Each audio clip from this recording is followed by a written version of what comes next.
یہ فائدہ ہوا ہے پرائیویٹائزیشن کا. پی آئی اے کرونک لاسز میں تھا, اس کا کاسٹ اینڈ ریونیو ماڈل تھا وہ ٹوٹلی لاجیکل تھا, ارریشنل تھا, میسو اوور اسٹافنگ ہوئی تھی, فلیٹ یوٹیلائزیشن جو تھی وہ انیفیشینٹ تھی, اور یہ لاسز جو ہے گورنمنٹ آف پاکستان فنڈ کرتی تھی. تو یہ ہسٹری ہے پی آئی اے کی لاسٹ ایئر کی ریسٹرکچرنگ سے پہلے کی. کیا ایشوز تھے پی آئی اے میں؟ ایکسیس ٹو فنڈز نہیں تھا, انویسٹمنٹ نہیں کر سکتی تھی پی آئی اے, پلینز نہیں لے سکتی تھی, جو پیسہ جاتا تھا وہ صرف لاسز کو فنڈ کرنے جاتا تھا. ہیومن ریسورس چیلنج تھا, گورنمنٹ کے اندر جب اینٹیز ہوتی ہیں تو آپ پرائیویٹ سیکٹر مینجمنٹ اکاؤنٹیبلٹی نہیں لا سکتے. میکرو اکنامک ویریبلز ہمارے اس دوران جو ہے وہ کافی انسرٹن رہے. پروکیورمنٹ کی ریسٹرکشنز ہوتی ہیں, گورنمنٹ اینٹیز فوراً فیصلہ نہیں کر سکتی, پروسیسز فالو کرنے پڑتے ہیں, اور اس کے اندر بہت سارے ڈیسیشن جو ہیں جو کہ ہونے چاہیے شاید وہ ٹائملی نہیں ہوتے ہیں. کمپٹیشن جب آیا انٹرنیشنل روٹس پہ, پی آئی کوڈ ناٹ کمپیٹ, اور ڈیجیٹلائزیشن پی آئی میں نہیں ہوئی, جو کہ سن 2000 کے بعد جو دنیا میں سارا ٹیکنالوجی بوم آیا ہے, P I A was not able to keep pace with it. تو بیسکلی یہ بڑا نیچرل ہے کہ پی آئی اے کے ساتھ ہم سب کی بڑی ایسوسیشن ہے, لیکن ہمیں یہ سوچنا ہوگا کہ کیا ہم یہ اون کریں ایز اے کنٹری, یا ہم پرائیویٹ سیکٹر کو دیں جو کہ اس میں پروفٹ بنائے اور ہمیں ٹیکسز دے. بیسکلی ہمارا کوئی پرائیڈ آج نہیں گیا ہے, پرائیڈ ایئر لائنس اون کرنے سے نہیں ہوتا, پرائیڈ اس طرح جاتا ہے کہ اگر ہماری ایئر لائن فلائی نہ کر سکے تو اگر ہم اس کو نہ بیچتے تو ہو نوز کہ آج سے شاید 1-2 سال کے بعد یہ فلائی نہ کر سکتی.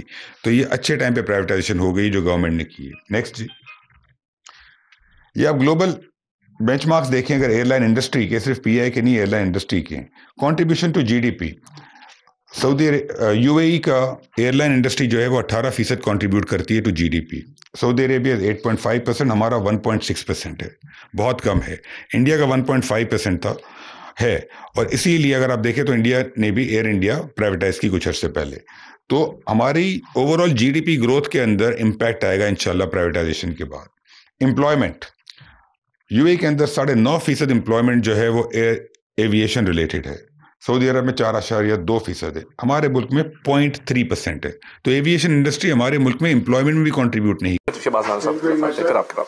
سر گزارش یہ ہے کہ جو ملک سے باہر بیٹھا ہوا یوٹیوبر کے نام پہ اینٹی سوشل میڈیا ہے, اس کو یہ پرابلم ہوئی ہے آپ کی اس ایکشن سے. ایک تو یہ اس کو ایڈریس کیجیے گا, ان کے پرابلمس کا, انہوں نے جو آبجیکشنز ریز کیے ہیں ان کو آپ کس طرح رسپونڈ کرتے ہیں. دوسرا یہ میں جاننا چاہتا ہوں کہ یہ کتنی بڑی ڈیل ہے اور اس میں ہے economy involve. Dispute resolution mechanism بھی آپ نے کوئی سیٹ اپ کیا ہے, because in the long run کبھی نہ کبھی کوئی ایشوز ہوتے ہیں.